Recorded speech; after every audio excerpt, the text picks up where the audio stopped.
happy to be with you yet again. As always, we want to start off with a review from one of you. This is from Spotify, our episode on facing your fears and how to gain confidence and let go of control. That's always a good topic to go over. This is from Rachel. It said, "This was such a good reminder. This episode was especially fantastic. You spoke truth and offered helpful and biblical perspectives. Speaking from experience is what makes this episode so good. Thank you."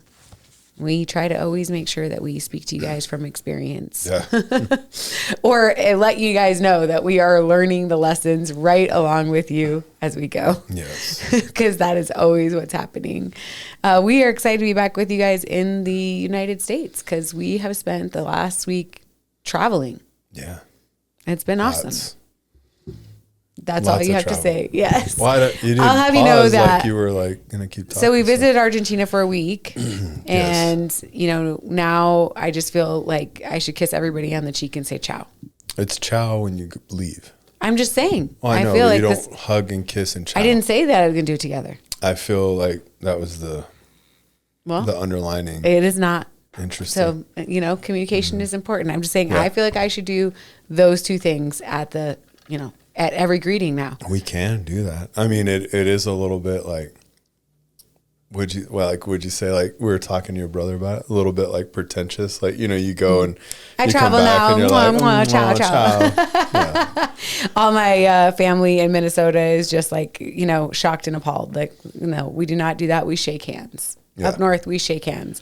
But definitely being in predominantly Hispanic communities for the last probably my whole life. Your whole life, but for me, probably the last, I don't know. Longer than you lived at home. Yeah, a long time. So I go home and I just scare everybody because I'm just hugging everybody. And they're just like, what are you doing? Yeah. But anyways, it was really an amazing time. Our daughter is married now, which is a crazy thing.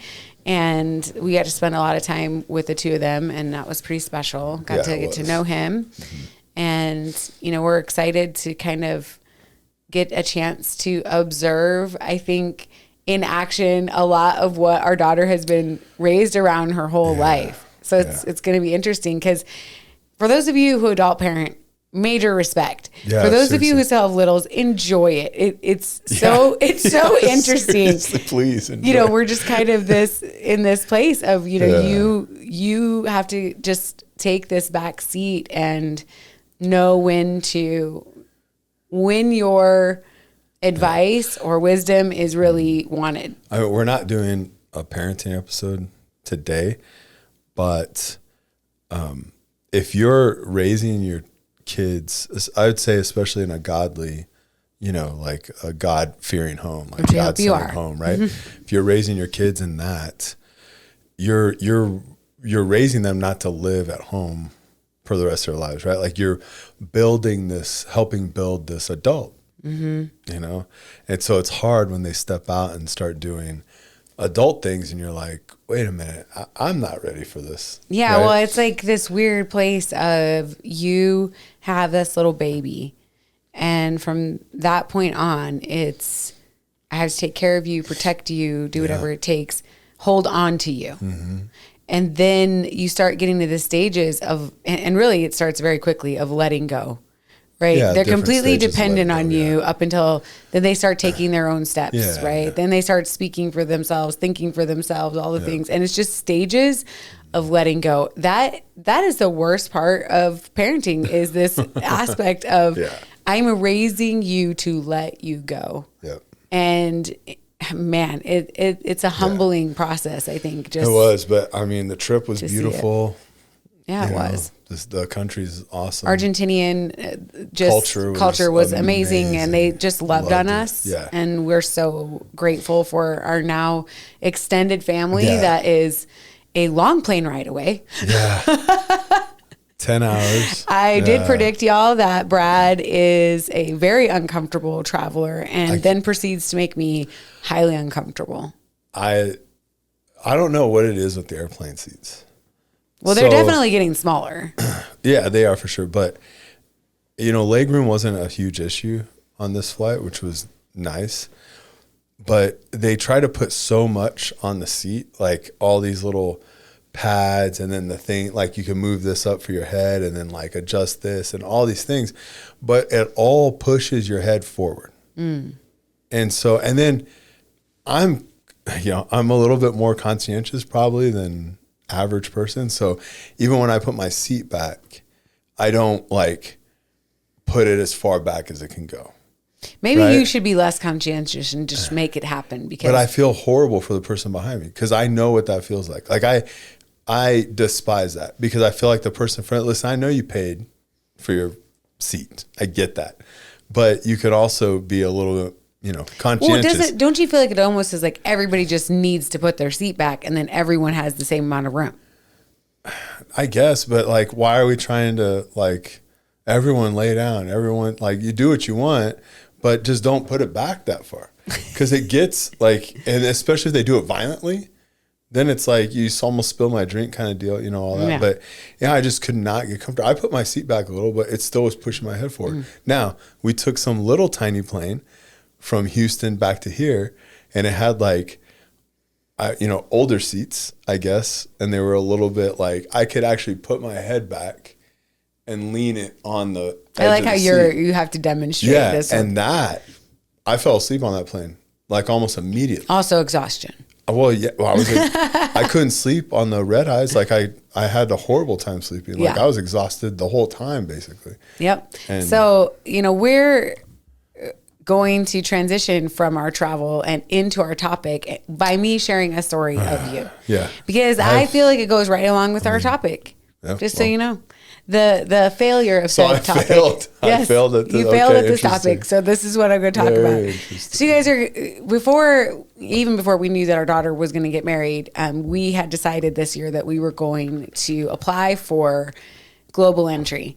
And it includes, this is something my husband, wait. If you travel once overseas, I say global entry is worth it. Yes, he's insane. Well, first of all, for those of you who care, the way that my husband likes to try to sell things to me, because I'm the one that is more of financially reserved, quote unquote, unless it comes to Amazon, apparently. Yeah. But I'm like, you get a package all the time. I rarely open packages with me. So anyways, I usually am the one who's like, no, we can't do that right now. Yeah. We can't do this. And so my husband has been trying to sell me global entry by letting me know that it is $20 a year. For 5 years. And that's how he's trying to sell it. He did not tell me it's $120 up front. It's up front. I mean, I could say it's $120 for a year and you get 4 years free. Okay. That also, no. Doesn't work.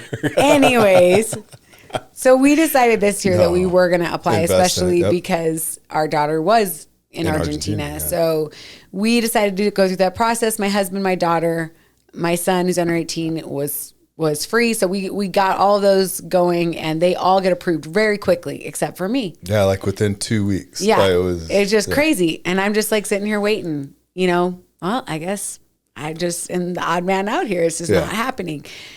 So long story short, we're in Argentina and I get the email saying that I have been conditionally approved for global entry. And in doing so, you have the ability to do your interview at certain airports when you enter the U.S. So my husband has global entry. My son has global entry. But mama here, no. And we are approaching customs in Houston. Yeah. And my husband, without a single word, nothing. It's like there's a dividing line, right? You go to the left if you have global entry and you go to the right if you're just a commoner like myself who does not have a global entry. And my husband just is like, deuces, like, peace out. Yeah. I'm out. Like, I'm going to global entry. Does it say, not one time does he just look at me and say, no, wait. Not one time does he say, wifey, I don't want you to be here by yourself. I'm willing to go with you. Which he knows I would have then said, no, babe, you go. Because I would have. But he doesn't do that. Or, hey, baby, let me go through here. And then that way I'll get our luggage. Not a word. That man just boldly walked down. Like, bye, Felicia. I was gone. Literally. Yeah. And my son, my 14-year-old son is like, who also has global entry. He's like, Mom, I don't want you to go by yourself. Yeah. And he comes along with me. The TSA agent. No, he wasn't TSA, but anyway. Okay. The guy who was telling everybody where to go. What was he? Yeah. Customs? No. I don't know. Whoever he was. Airport. He works for the airport. He's just like, that's right. You don't let your mama go by herself. While my husband's just like, bye, see you later. Well, but he looked at me when he said, he's like, that's right. That boy gonna go with his mom. And I was like, yep. And I kept walking. Meanwhile, my own husband doesn't say a word. And I told him, I was like, when we got out of there, he's like calling me through the process. I'm in customs. And there's literally like two men who are just like belligerent in the customs line because they're very upset over some things that are happening, not to us. And my husband's just calling me like, I'm through this, I'm through that. This is where we at. That man, finally get through, and that man just standing there with a coffee. Does he have coffee for me? No coffee for me. And I told him, I was like, I'm going to rat you out on the pod over this whole story. So... Can I yes, you now? May now. Okay. I have said my piece. In general, I feel like... I'm sure I'll be interrupted. I feel like now. Everyone is on my side. Yeah, I feel I'll be interrupted. Okay, you might be. But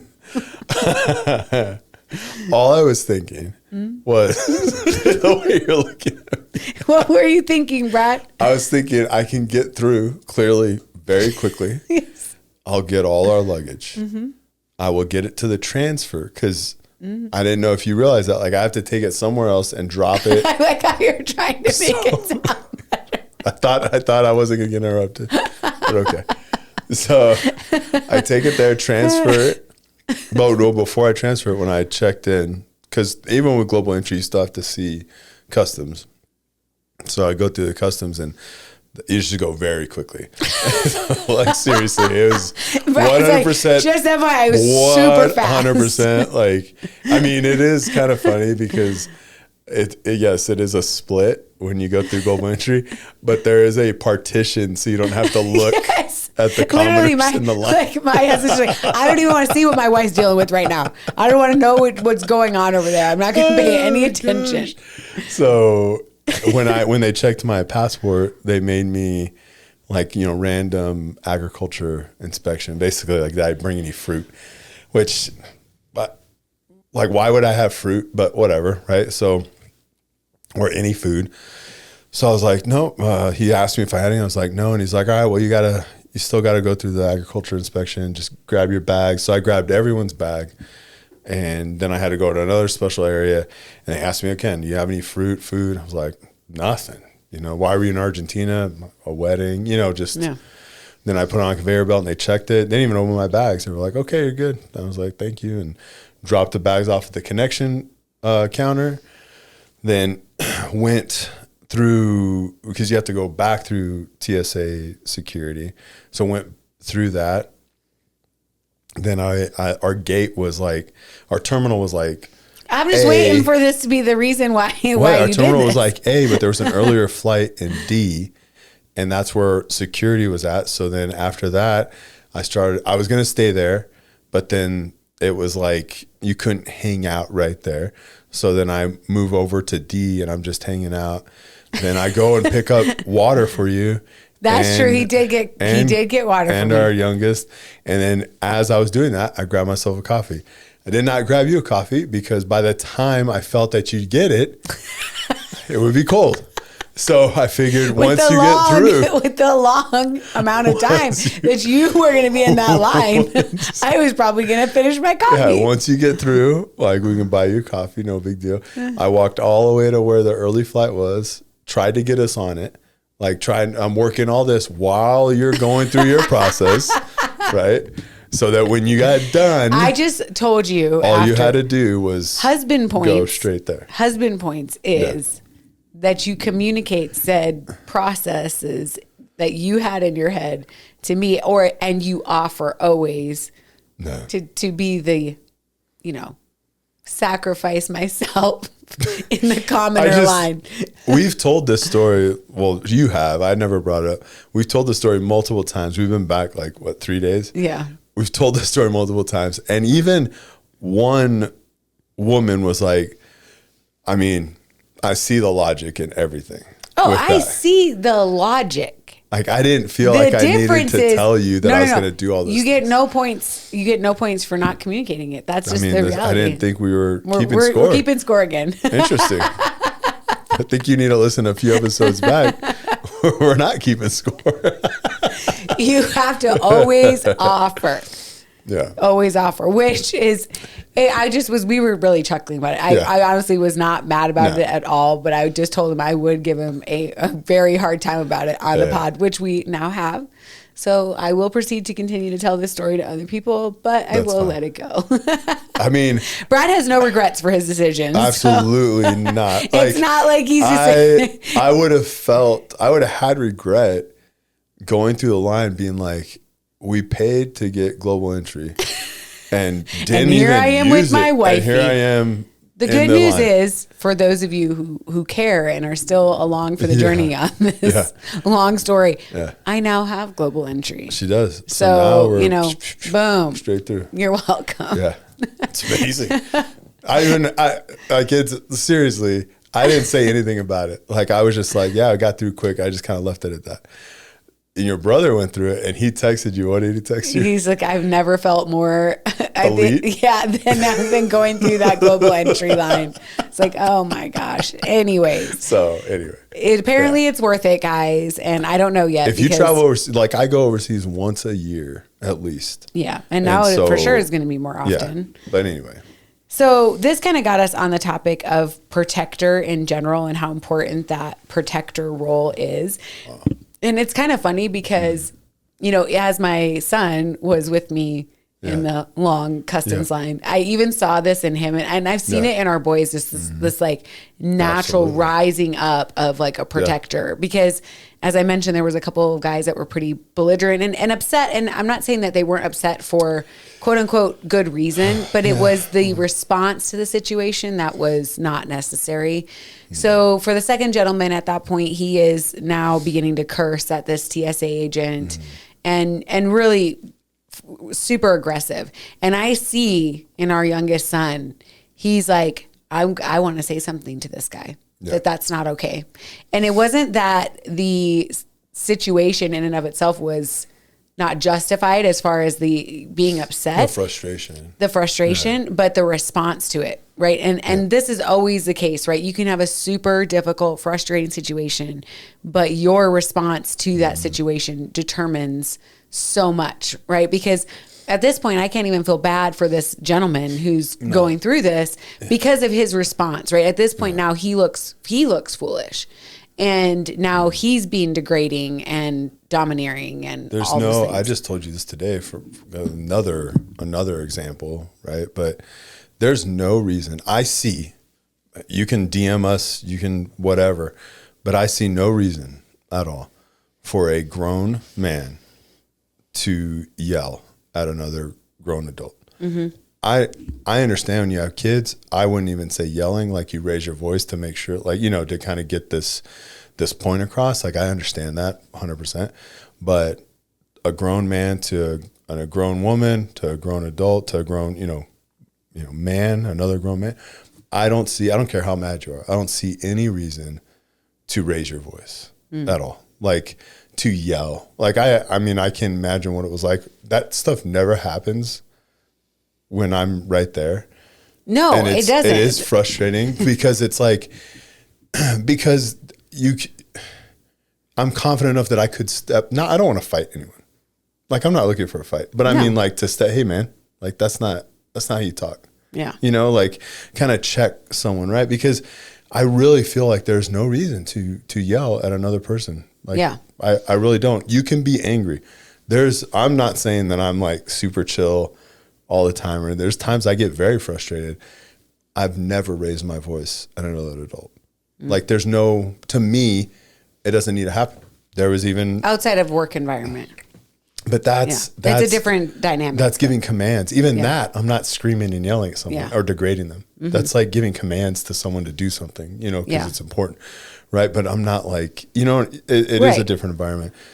But even like there was an instance where a gentleman, like we were on speakerphone and he was mad about something with like this group we were with, and he's regarding kids, and he's like yelling at you. Mm-hmm. over the phone. And that's when I grabbed the phone and I didn't yell back. I was just like, you don't speak to my wife like this. Yeah. And then he yelled even louder and like, irate. And I'm like, you can come over to the house. We could sit down and talk about this, but you will not speak to me like this. Like, this is not, there's nowhere is this okay. So that stuff makes me mad. And I see my boys. Yeah. That natural protector side. And I just let our youngest know, this, hey, listen, this is an airport is not the place that you want to get kicked out of for sure. But also there's just a time and a place where, this isn't your time to rise up and say something. But I definitely want to cultivate that in our boys, and to even cultivate that recognition in our daughter. Like, I feel like she's gotten to see that her whole life is this role of protector. And I really do believe that this is a God-given role for men to take. And that I, as a wife and a mom, have a lot of ability to either hold and help that up and or hinder it. Yeah. And I've kind of seen things that I've done in both ways that have done that. Times when I've shut the boys down, right? And times when I've been able to just kind of foster that. Yeah. So I wanted to ask you a question. Oh, okay. Because I'm just curious, like, I always like to do this to you, but do you think there is something that a wife can do or that I've done that will help facilitate and or, just really solidify that role of protector in your marriage, in a marriage?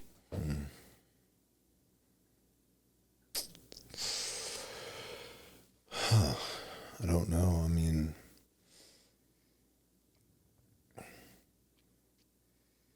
because I don't want to say to just be passive. No. As a woman, right? Like, as a wife, I don't want you just to sit back and not do anything at all, Right. But I think that taking a step back and now, like, don't sit here and just think this is like a physical protection of this line, right? This guy getting irate and my son getting like, defense, basically like in this protector mode where he's like, I don't know what That's I'm gonna not have okay. to do. Yeah. This isn't okay. And that guy was yelling at another woman. And that's what really made him mad. That's another, aspect. Two guys yelling at each other, like, you guys fight it out. I'm not dealing with this, so it's different. But it's just like God's role for a man unequivocally is to be the protector of his home. Unequivocally, like Ephesians 5, right? You should treat your body like the husband is like the church, right? Sacrifice for the church, all these things like this. Now I'm messing up that scripture 100%, but it's a submission of lay himself down for her and all those things. So 100% that you are the protector unequivocally, but that's not just physical, right? So it's physical, spiritual, emotional, mentally, all those things combined, right? It's not just like this physical aspect, like I will fight for you. Yeah. Right. So with saying that has this holistic approach to protection, I think that it's important for a wife to allow your husband to be able to protect you, right? In all those aspects. And there's a lot of hurt behind this, right? There's a lot of scars. There's a lot of, experiences. Maybe they didn't grow up in that, environment, that healthy environment. So they didn't see that. Right. Maybe they were absent father figures, absent a father period, right. Like all those things, right. That go into, I can't do this. I have to do everything myself. Like, I don't need your help kind of deal. So when you're married and then you start, growing and moving in this, in what your God-given roles are as a husband and wife. As a wife, the biggest thing for me is I think that you need to take a step back and allow your husband to be that protector, So do you think that in both sides of the coin, like whether you're a husband or a wife, that one of the biggest ways that protection can be sabotaged is just control. Yeah, well, I mean, what do you... Like, so as a wife, right? Yeah. Like if I am so controlling that I have a hard time letting go anything. Yeah, allowing absolutely. you to play the role of protector, right? Because the role of protector, like you said, it's not just physically. Like, I would like to spiritually protect you. I'd like to, cover your heart, right? Those kind of things. Even, absolutely. And we could even put it in the realm of parenting. Excuse me. So like even a little girl or a little boy, but I'll talk about little boys especially, but you both have this little boy, this son, right?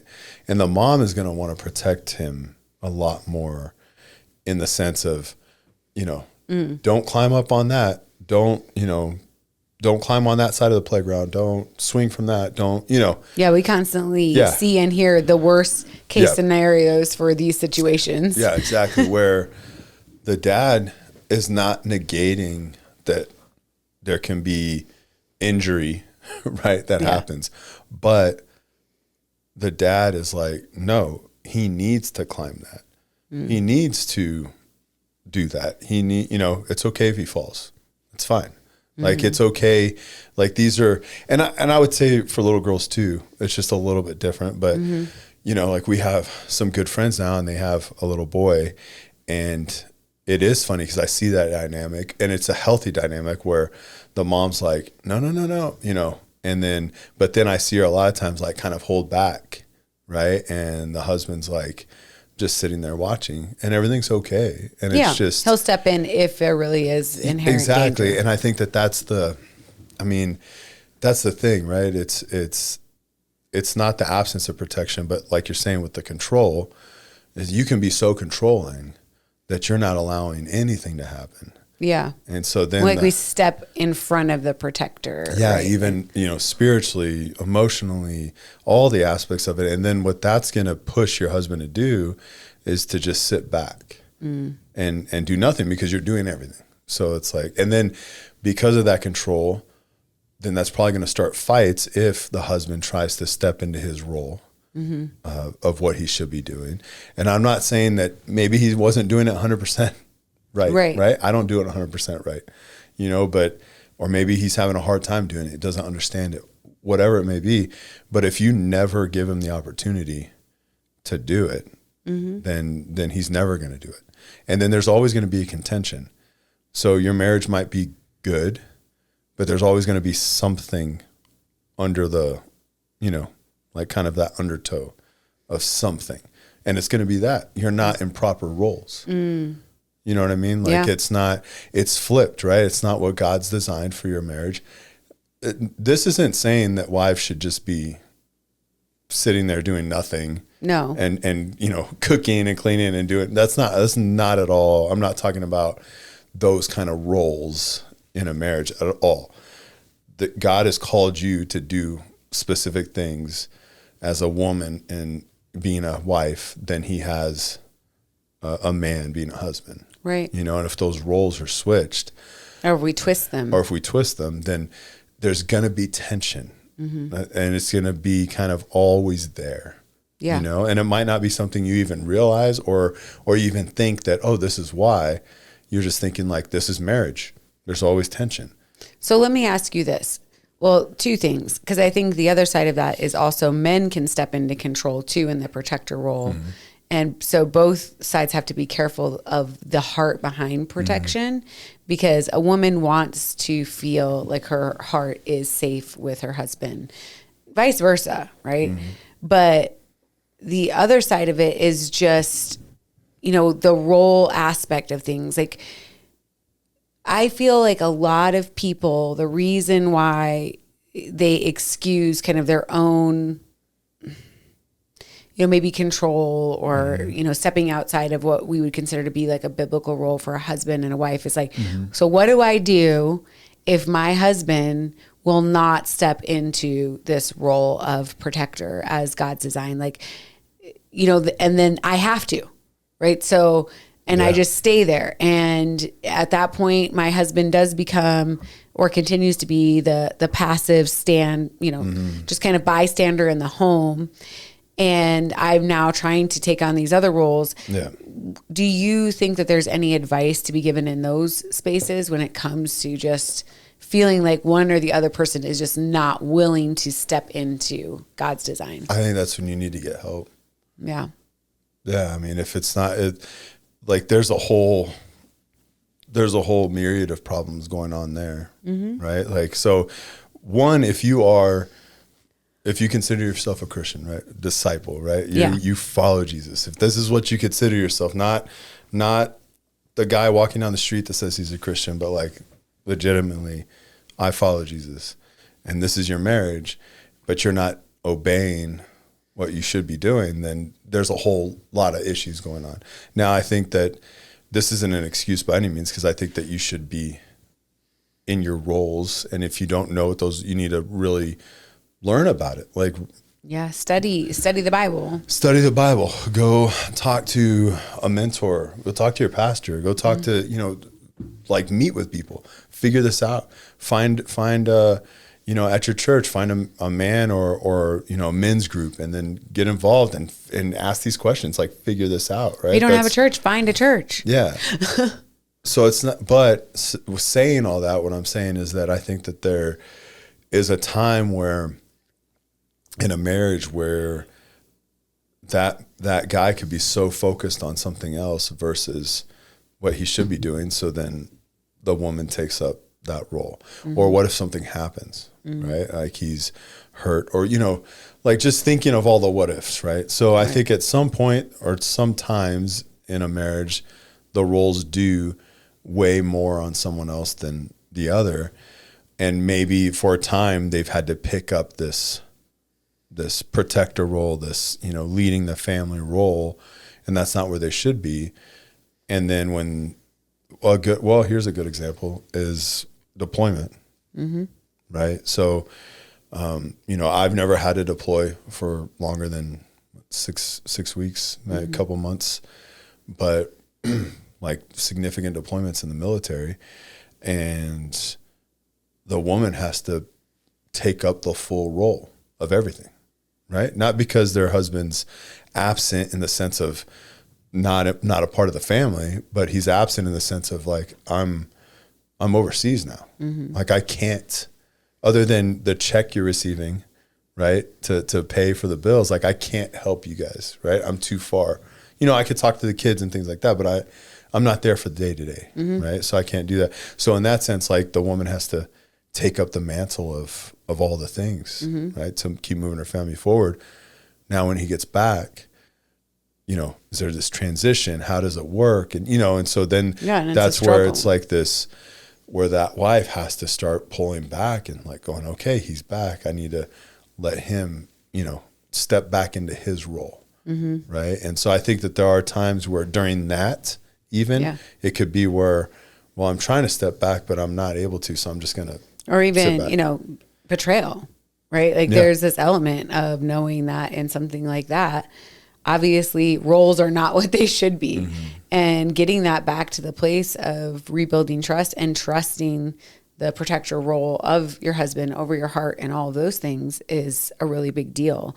I think even in coaching, a lot of times what we're encouraging, if it's a man who has betrayed his wife, that we're encouraging them to look at things like guardrails and things like that through the lens of that protection that's inherently within him. Yeah. Right. Because it could be so much like, oh, I have these guardrails and I'm just bucking against them.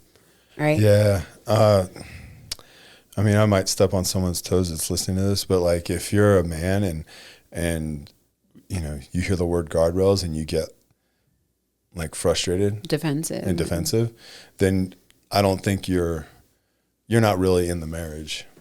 Okay, that's an intense phrase. You're not. I mean, usually when we're dealing with someone where we're talking, like there's marriages that we've coached where we talk about guardrails to every marriage we coach, right? Everybody, because it's healthy. It doesn't matter if a betrayal's happened or not. It's just you should protect have what these. You value. Yes, you should have these. Like you lock the door at night, right? You lock your car door. You do these things like you're protecting this value that you have, but you're not protecting like this true value of a family. You're just kind of letting it go. Just like, oh no, I protect them, but really, do you? You know, like, what are you watching on TV? What are you, you know, all these things, right? Right. Who are you communicating with? But when we're in betrayal and then they're coming back together to reconcile and you get into these guardrails, and I'm going to speak from experience. Like I've said before, when we've had whole episodes just on that, where I said I felt like I had no more privacy. I felt like I didn't have any rights anymore. You know, I mean, that's a term people throw around all the time now, but you know, it's just this sense of my manhood, quote unquote, is being taken away from me. Right. Now I have a mom that's a wife, and you know, I can't do all these things. These are, you know, can't do that, can't do this, can't, you know, all those, you're looking at all these can'ts. And I've always told, and maybe I've said it wrong, because I've always told guys, I was like, you need to change your perspective. It's not that you can't do these things, it's that you shouldn't want to. You know, and these guardrails are up, so it helps guide you through that. And when I first started, yeah, that's how I felt. I didn't like them. Felt more of that prisoner aspect of it versus what it really was for.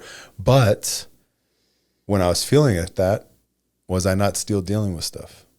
Yeah. I mean, I still was, right? So it was like I was still dealing with things. And so it's like, I don't want to let go of this. And if I have these guardrails, then I'm letting go of this. And I don't like that, you know, and I was still dealing with a lot, you know, still kind of in that detox process of it. So when we speak to someone, or when I speak to someone, and I've heard that phrase just recently where it's like, well, you know, I just feel like this prisoner. I feel like, you know, all these things. And to me, that's a huge red flag because I was there, right? And so to me, that red flag is you're not in this yet. Or I don't know if you're you ever not will willing be. to give something up yet. Yeah, but that not giving something up yet is what's gotten you in trouble. So it's like you're not in it. You say, you know, verbally, I want this marriage to work. Like, yes, you know, all these things. But, well, then why can't you do this? If this is what you want, you know? And it's not, when I started prioritizing getting my priority right and started doing all these things, like in the word daily, you know, praying, like all those things, started doing that. It's very equivalent to your walk with Christ. When I grew up, and I've said this many times, I think it was just the church at that time, right? I felt like everything was just a list of rules of not tos. Right.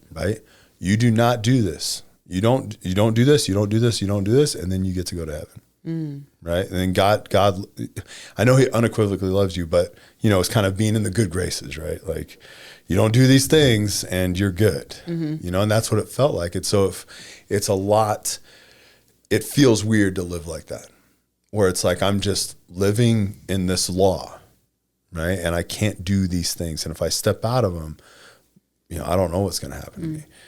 Versus you don't want to do those things because of the love that you have in this relationship you have with Christ.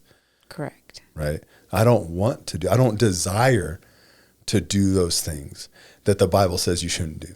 Yeah. Like I don't desire to do those. Like it's not something that I'm even, now we all have fleshly desires all the time. Like we're fighting our flesh daily. We're not perfect, right? Like we have to fight these different, you know, decisions you have to make. And, you know, am I lying? Am I not going to lie? Do I want to do this? Do I not? You know, you have to fight those things all the time. But what I'm saying is this, what the Bible holds as how you should live, I want to live like that. And I don't desire to do other things because of my love that I have for Christ, right? Not because, oh, if I don't do these things, then I'm a good boy and I get to go to heaven, right? You know, it's not those type of things. And that's the same thing with guardrails. The guardrails that I uphold, I do them because I love you. That's it. I don't have a desire to step out. I don't want to see a movie with sex scenes. I don't want to see a movie with half naked women running around. Like I don't want to watch TV where that happens. Like I don't want to do those things. Not because it's going to make me trip and fall and I'm going to walk out of the house again. I'm going to do all the things I did before. I'm going to, you know, step out on this marriage. Nothing like that. it's not because of that. It's simply because like, that's not honoring. Yeah. And I don't want to do that. I see that as your protector heart, like over our marriage and over me. Cause there's even guardrails that I know that, you know, if it wasn't things that bothered me, wouldn't be an issue for you. Yeah. You know, but because of your protector heart and because of the protection of our marriage, just like you said, like, I care about our marriage. I care about you. I care about your heart, that those things are just not necessary for me. No. And I don't even want them to be something that makes you feel strange. And it's not something you're doing without. Yeah. And I think that's like, that's what I'm saying. And maybe it's a little strong. I don't know, but I just feel like if you have a problem with guardrails, then there's also, like, you're not in the marriage. You're not really in it. Because look, we talked about a few episodes ago, like, you took this vow, right? These are the vows you took. Well, are you willing to sacrifice? Like, you're not really. And I wouldn't even say that that's really sacrificial in a sense, because I don't want those things. You know, it's not like there's this, you know, because I look at sacrifices, you're laying down, right? You're laying down something, and protection is sacrifice. It comes from a sacrificial heart, 100%. But like with guardrails, it's not something that I'm doing without. And just to encourage someone, because I just know that there's going to be people who are listening to this and going, I knew it. My spouse is not in it. Yeah. And that this just affirms it. Like Brad said, if you're not down for the guardrails, then you're not in this marriage. And I just want to encourage you, because that process was something we had to walk out too. Yeah. So just like Brad said, there was this period of time, like that detox phase, where it was letting go. But that, like, during that, I was still dealing with stuff and detoxing. And so with that, that's where I'm saying that that's a red flag, where it's like, you haven't given everything up. Yeah. That's why you don't like these. You know, you're saying you want to do all this. You're saying that I'm here. You're saying, and I believe that they're legitimately saying that. That's what they want. Because I was right there. I wasn't lying when I said I wanted this marriage. I wasn't lying when I did all that, but I was holding on to other stuff that I shouldn't have been holding on to. Correct. And yeah, and that was a detox phase too, but it was also like you need to let go of this. Like, you need to stop doing this, period. And I guess that is part of the detox thing, right? It's like this, I don't want to let go. Elimination of all of the things that need to be let go of. No, but absolutely. I just want to encourage you. This doesn't mean that your marriage is ending and that's there's just no way that you guys can, you know, move on from this. It just means that process of detox.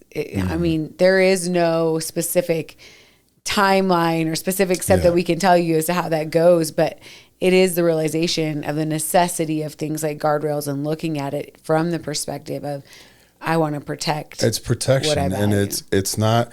I think the easy role, I would say, generally speaking, for men, because everyone's capable of some violence, right? Is the physical protection. Yeah.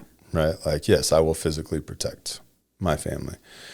I think the harder part is the spiritual, the you know, mental, emotional, all those things not just your wife, but your family, like I think that's the harder part of it, not just the physical side of it. So I mean, with, like, I sent you a good little reel on, like, the woman's role. Yeah, as a helper. I thought it was great, and I think you could speak to it more than I can. But something like you were saying earlier was, like, you know, how can a wife support her man to do these things? Like, how, you know, what is it? And I guess, and I was trying to think of, like, what you do, right? And I'm not I'm a words of affirmation person, but also I'm not, like, you don't have to pat me on the back, right? So I'm not expecting you to be like, good job with, you know, protecting our family. Like, I don't expect that. Nor I think that would be weird for me to hear something along those lines of, you know what I mean? Yeah. Like this, but there's people that do 100% need that.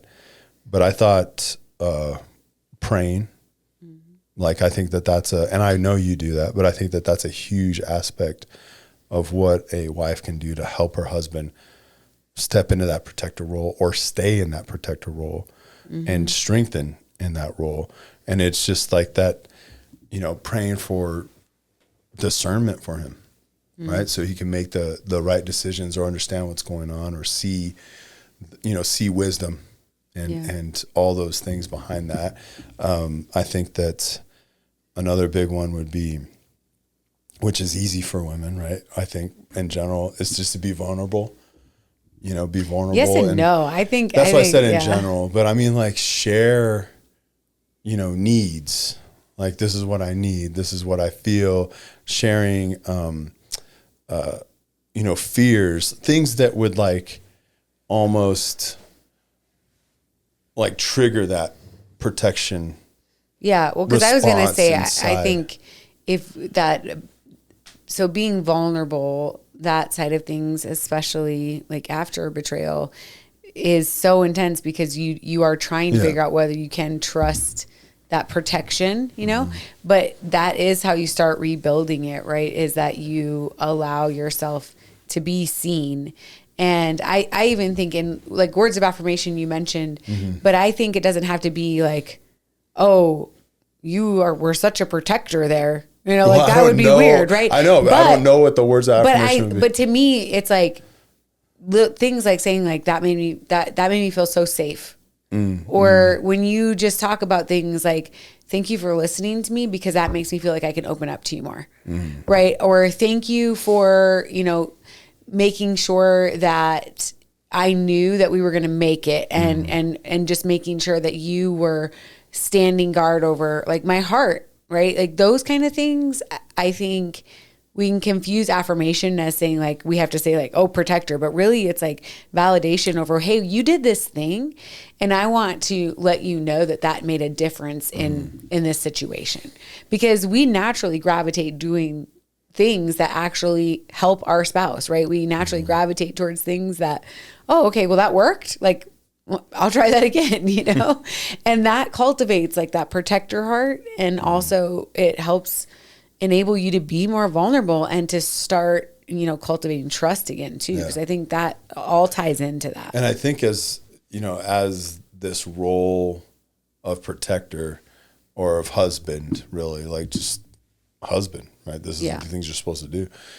You know, usually like even in our sense, when we first started, you know, reconciliation, coming back together, all those things. And the way the guardrails were set up was basically like, I definitely didn't take a lead on that. That was like, you were like, I need this, you know, all these things. Not saying that you were being like, I need that, you know, I need you to jump through these hoops. They were all justifiable things. Absolutely. They were all things that led to, you know, everything, right? So it was all these, you know, you could see why we had those up. If you haven't gone through that, right? So like we're speaking, a lot of times what we do is we speak towards the brokenness of a marriage in the sense of betrayal. But what if you haven't been betrayed? What if you haven't, you just have a marriage? Maybe you have a great marriage. Maybe it's just a good marriage or whatever it is, right? But there hasn't been this breach. Right? They're not saying there hasn't been difficulties or you haven't had problems, but there hasn't been this ultimate like betrayal of a marriage. The way that husband can step into this and what his wife can do is you're setting some guardrails and boundaries up in your marriage. And then your wife is honoring that leadership and trusting that, you know, respecting and trusting that decision on this is how we need to safeguard our marriage. And it doesn't have to be, you know, immediately when I think of boundaries and guardrails, I think of what we did, right? Don't do this with your phone. You should have all my passwords, you know, internet this and all, you know, all those things. Like, I don't want to watch this on TV, which I think are great guardrails for every marriage, right? They're kind of universal, but also it could be something your husband puts up financially. Yeah, absolutely. Right? So it's like, hey, you know, I'm not controlling. And I'm saying we need to start doing this. Yeah. And we need to put up these guardrails because our finances. And I just want to make sure that we're good. So help me if there's one more Amazon box that shows up in my house.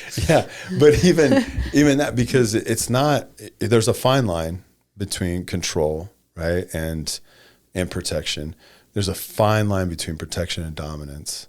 Like, this is nothing like that. This is absolutely, there's a fine line between it, but what this is a sacrificial protection. This is not dominance. This is not control. This is not, these guardrails are not control in that sense of, like, they're, yes, I can see where they could be control, you know, where you could look at it on the surface and be like, well, yeah, you're just controlling where your marriage is going. I guess you can put it like that if you'd like, but we don't come, like, I don't, it's not also, coming at if it you from don't this, think, if you think about it, if you don't tell your marriage where to go, where's it going to go? where's it going to go? Like, absolutely. That's the thing. It's like, I think that the definition of control, right, when we say it as a negative thing, it's where one spouse, husband or wife, is controlling every single aspect of what the other spouse does. Yeah. Right. And that could even be in the sense of not speaking to them when they do something, you know, all those things where you're controlling their emotions, you're controlling their responses. It's a bad place to be in. It's a dominant place. And there's not dominance. There's not that control. But yes, absolutely. We, in the sense of, I'm putting up these boundaries, we're in our roles that we should be in, we're in all these things. Yes, we are controlling where our marriage goes. And I think it's so important, like you said, to study these things because, you know, this role of a woman as a helper, that also is not weakness. No, and I think thought that was I think that is the distinction. Like you said, protection is not dominance, and a helper is not weakness. No. And I think that has to be the recognition that these roles, the design of these roles, is actually to help you guys facilitate a relationship, a marriage that represents the relationship God wants us to have with Him.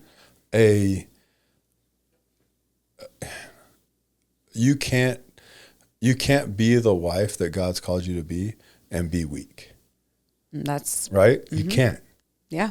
There's anything that God calls you to do, there's nothing weak about it. Right. Like, you can't, you know, we look at inherently, we'll look at weak as a physical aspect of it or this mental aspect of it, you know, where, you know, it's this outward appearance that you can see. Right. And you as a helper, that God's placed you in this role. And that's why I thought it was so good what I had sent you.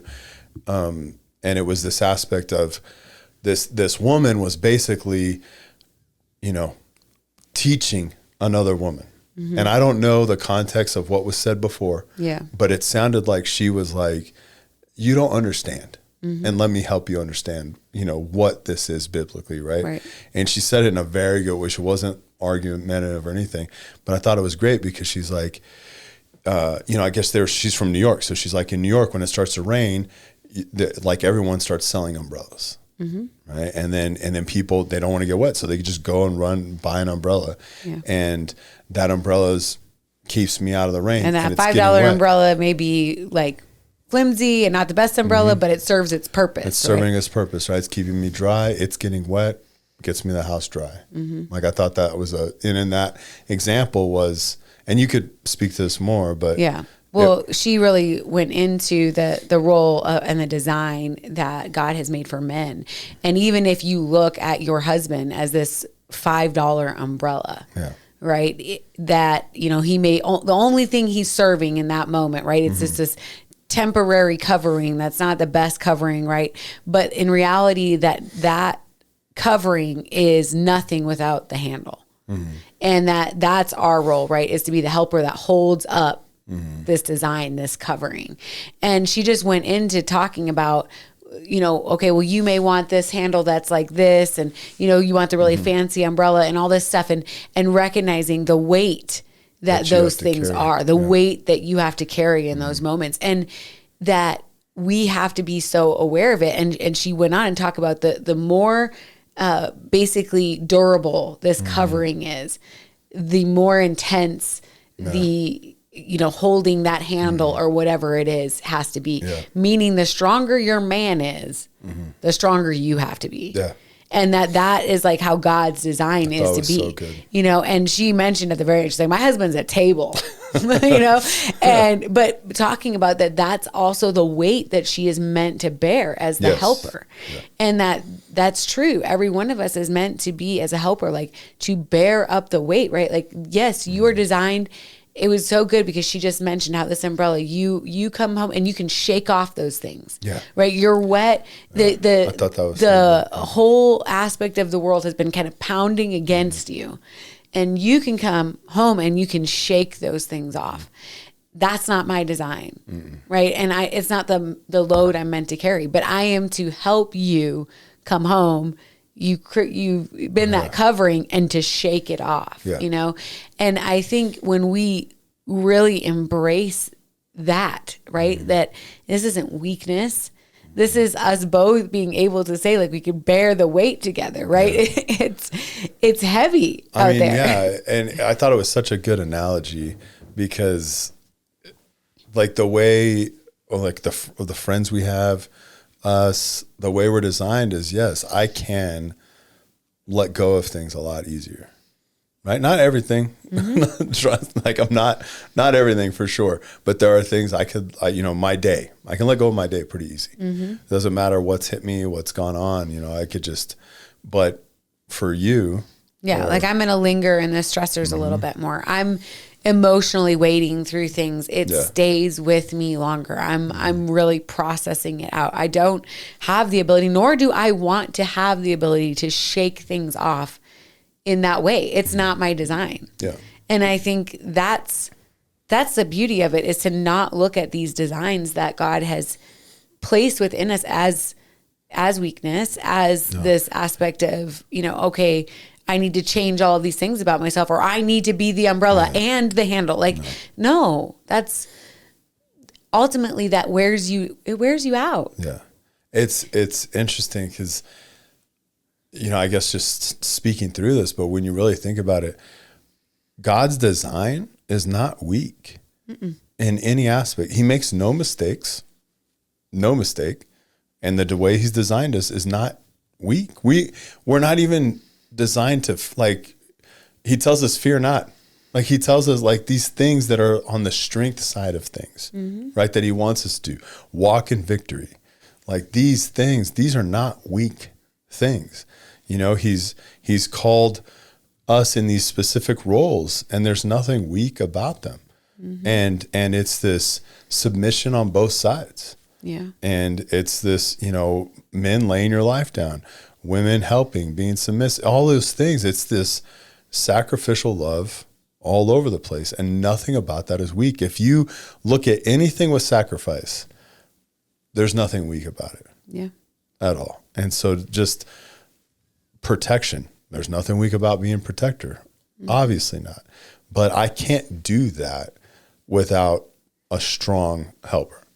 Like, I cannot. I can do it maybe for a season, but it's going to wear on me. It's going to take a toll on me, and it's going to put me in a place where I just kind of start letting things go. Kind of like when you're losing at something. Like, I think of it more of like, a long drawn out process, and you're losing, and you just get to the point of like, I'm not going to win this. Right. Yeah, maybe it's give it up. Yeah. And you see that a lot, with like dealings in court, these things, dealing with the city government, whatever it is, you get to a point where you're like, there's no reason to even do no reason to fight this battle anymore. I'm not going to win. You just sit back. And that's the most dangerous place that a man can be in a marriage, is just to sit back. Right. I think today you were listening to a sermon or something like that, and they were talking about the most dangerous. He said the most dangerous place a man could be is apathetic. Yeah. Because then if you hate someone, you still care. Exactly. And he said experts have brought this up, that outside of the faith realm, outside of this realm, the secular experts have brought this up, where they have figured out that love and hate are better. Right. Speaking of hate, because hate's like, that's crazy, right? That it's all better than being apathetic, because apathetic, you feel nothing. You don't care. Yeah. Where at least that's hate, the most dangerous. Yeah. At least hate, you care about something enough to hate it, which is, whatever. but just seeing that, you know, I caught that little bit of it while we were getting ready to go to church. And I just thought that was so true, because I'm like, that I despise, guess I'll say that, when I meet men that are apathetic or passive. And those two are very closely related in my book. Right? They bleed into each other real quick. Very close. And so when I see a passive husband, I'm just like, this is ridiculous. Like it does, you know, it makes me mad because I'm like, man. But at least that shows you still care. Yeah, right. Yeah, exactly. But it is a sense of like, you're not protecting your family. Right. Right. You're not actively engaged with anything with your family. You don't really care. You go to work, you're providing, right? But you're not protecting.